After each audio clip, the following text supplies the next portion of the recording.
Bienvenue à tous sur le grand retour de WWE Info. Et voici les titres. On parlera donc des résultats de WWE SmackDown et de WWE Raw. On tirera un bilan du show de Chicago, Illinois. Allez, maintenant on place au show exceptionnel. Avant Raw, on parle de SmackDown. Le show a débuté avec Christian qui a affronté Dolph Ziggler et victoire de Christian après une distraction de Del Rio qui était dans la table des commentateurs. En parlant d'ailleurs de Dolph Ziggler, il aurait exprimé son mécontentement sur le SmackDown de la semaine dernière. Je vous explique. Batista Hill, depuis une semaine, s'est fait conspuer par le public. Et le public d'ailleurs n'a cessé de scander le nom du show-off et des We Want Ziggler ont été dégainés, mais tous ces chants ont été supprimés au montage, d'où le ras-le-bol de Ziggler. Alors est-ce que c'est un work ou est-ce que c'est un réel ras-le-bol de Dolph Ziggler? Réponse dans les prochaines semaines. Après ce match, Crenny Young a tenté d'interviewer Christian. Malheureusement, Sheamus est arrivé et a tenté de lui porter le Brogue Kick. Ensuite, Batista est venu et s'en est pris à la foule et se qualifie comme super-héros. Daniel Bryan est alors arrivé pour le critiquer. Batista déclare alors qu'il est dans son univers. Référence bien sûr à l'univers de la WWE. Daniel Bryan se moque alors de lui, notamment de sa tenue vestimentaire. Ça explose et Kane arrive alors à son tour pour bien sûr prêter main forte à Batista.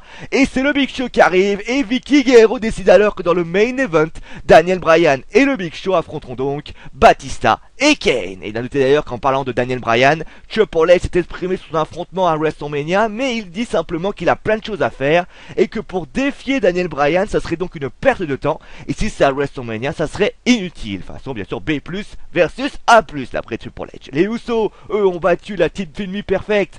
A noter que je vous annonçais qu'à Raw, que les Usos défendraient leur ceinture face au New Age Outlaw à WWE Main Event, mais ce match a été reporté pour cause de blessures légères du Raw Dog Jesse James.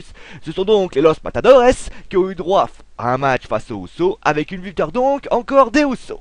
Ensuite, Natalia et Eva Marie ont battu AJ et Tamina Snuka. Ensuite, vous avez pu voir qu'un Rollins a lâché le Shield et donc c'était la séance des explications. À SmackDown, on les a eu ces explications puisque Dean Ambrose et Roman Reigns étaient sur le ring pour demander à Rollins de venir. Seth Rollins est alors arrivé et a expliqué que tout ceci était pour le bien commun du Shield, pour refaire que le Shield soit dominateur comme à ses débuts. Ambrose le gifle à ce moment-là et cela s'amène donc par un énorme brawl, mais tout ceci rentre dans l'ordre et les trois sont aussi unis que jamais. Mais l'union bien sûr ne sera peut-être pas leur force à WrestleMania puisque les trois membres du Shield pourraient s'affronter dans un triple threat match, mais on ignore si les titres des États-Unis seront en jeu. Après cela, Sheamus lui a battu Alberto Del Rio et a noté que comme annoncé il y a quelques semaines, Alberto Del Rio pourrait ne pas renouveler son contrat et donc quitter la compagnie. Et d'ailleurs, en parlant de Mexicains, on parle aussi de Rey Mysterio où il se dit qu'il quittera la WWE à la fin de son contrat pour aller lutter au Mexique. La Triple A serait intéressée. Biggie lui a battu Jack Swagger et d'ailleurs pour vous voyez qu'il y a un triangle amoureux depuis quelques semaines entre les trois et notamment les Lucha Americans, Cesaro et Swagger, et donc on pourrait voir naître un match entre les trois, Cesaro, Swagger et Biggie à WrestleMania pour le titre intercontinental. Et maintenant on passe bien sûr au main event. Je vous rappelle, Daniel Bryan et le Big Show devaient faire face à Batista et Kane, et victoire de Daniel Bryan et le Big Show. Et finalement, comme son nom l'indique, cela a clôturé le show du plus grand de tous les shows. Et vous pouvez d'ailleurs suivre bien sûr ce show exceptionnel sur wrestlingfootball.fr. Allez, maintenant on va passer à WWE. C'est vrai qu'on parlait beaucoup de ce show. On disait oui, voilà, Chicago, Riot, CM Punk.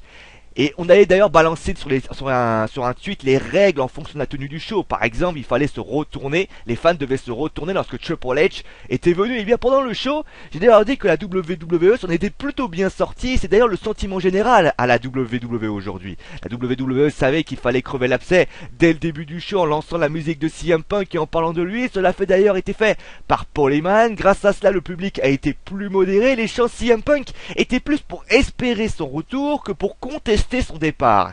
En plus de ça, sa musique a relancé son retour dans les réseaux sociaux et la WWE n'a d'ailleurs pas perdu espoir de le conserver. Allez, c'est la fin de WWE Info.